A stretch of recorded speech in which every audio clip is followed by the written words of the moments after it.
राधे, आप सभी का स्वागत है सपना शर्मा के चैनल पर। और आज मैं कार्तिक मास का 24वां अध्याय आप सभी को सुना रही हूँ। राजा पृथु बोले, हे मुनि श्रेष्ठ, आपने तुलसी के इतिहास वर्त महत्व के विषय में कहा। अब आप मुझे कृपा कर यह बताइए कि कार्तिक मास में और क्या और भी देवताओं का पूजन होता है, यह भी सफलता विस्तार पूर्वक बताएं। नारद जी बोले, पूर्व काल की बात है। शैव पर्वत पर करीब करीबकर में धर्मदत्त नामक विख्यात कोई धर्मयज्ञ ब्राह्मण रहते थे। एक दिन कार्तिक मास में भगवान विष्णु के समीप जागरण करने के बाद वे भगवान के मंदिर की ओर चले।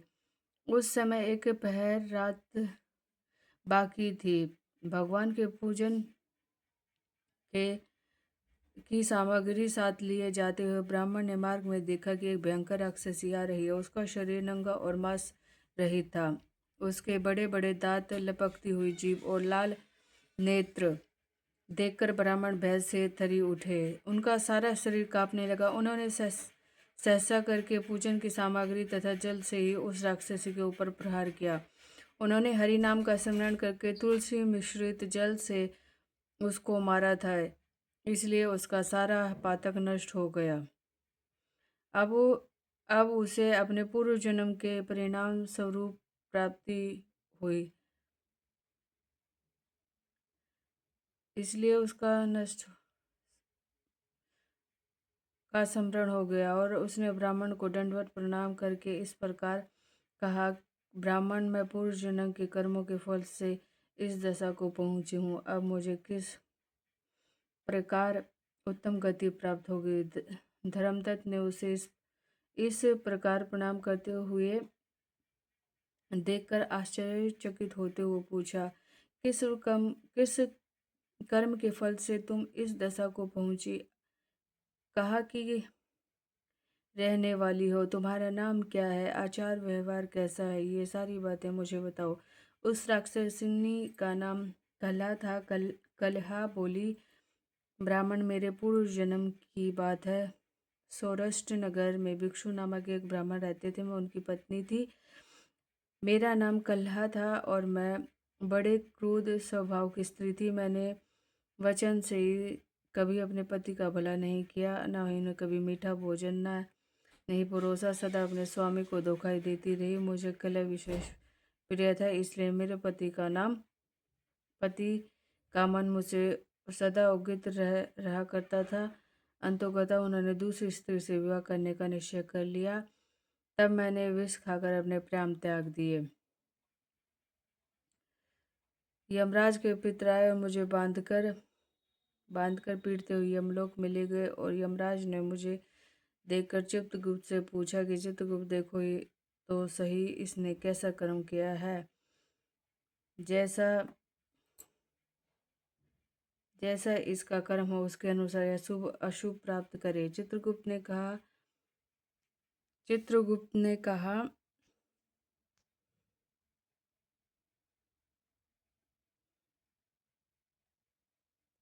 इसका किया हुआ कोई भी शुभ कार्य नहीं है।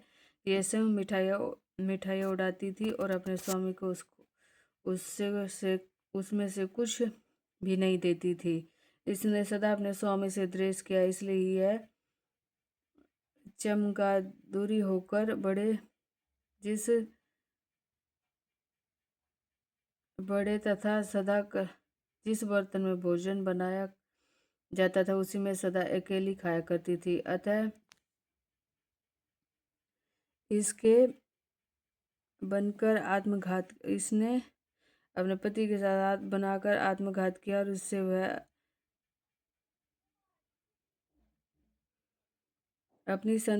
दोष से वह अपनी संतान का भ्रमण करने वाली बिल्ली है।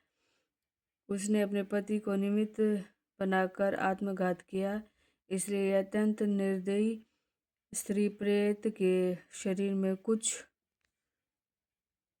काल तक प्रेत के शरीर में निवास करे। इसके बाद यह पापनी शेष 3 योनियों का भी उपभोग भोगेगी। कलह ने कहा, विप्सवर में वही पापनी कलह हूँ।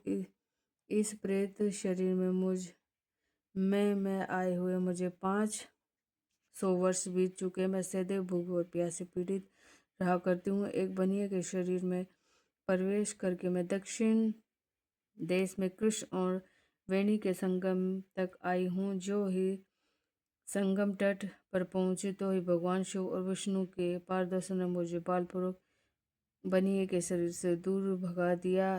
तब तो मैं भूख का कष्ट सहन करते हुए इधर उधर घूमती रही हूँ।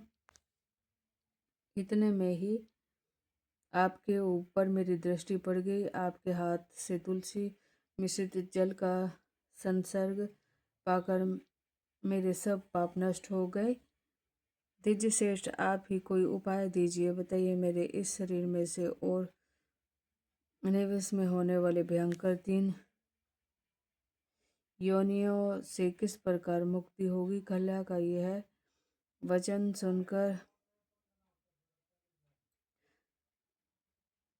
सुनकर धर्मदत्त उसके पिछले कर्मों और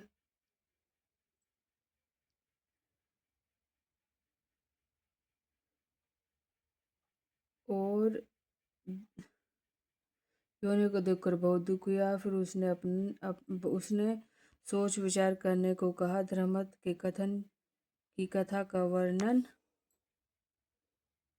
25वें अध्याय में किया गया है। राधे राधे।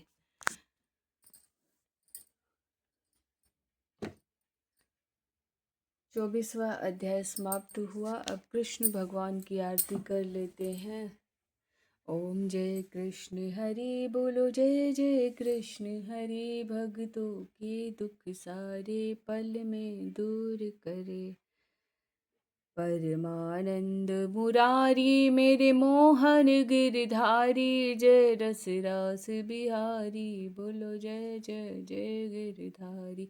कर कन कन कटी सोहत कानन में बाला। मोर मुकुट पीतांबर सोहे बनमाला।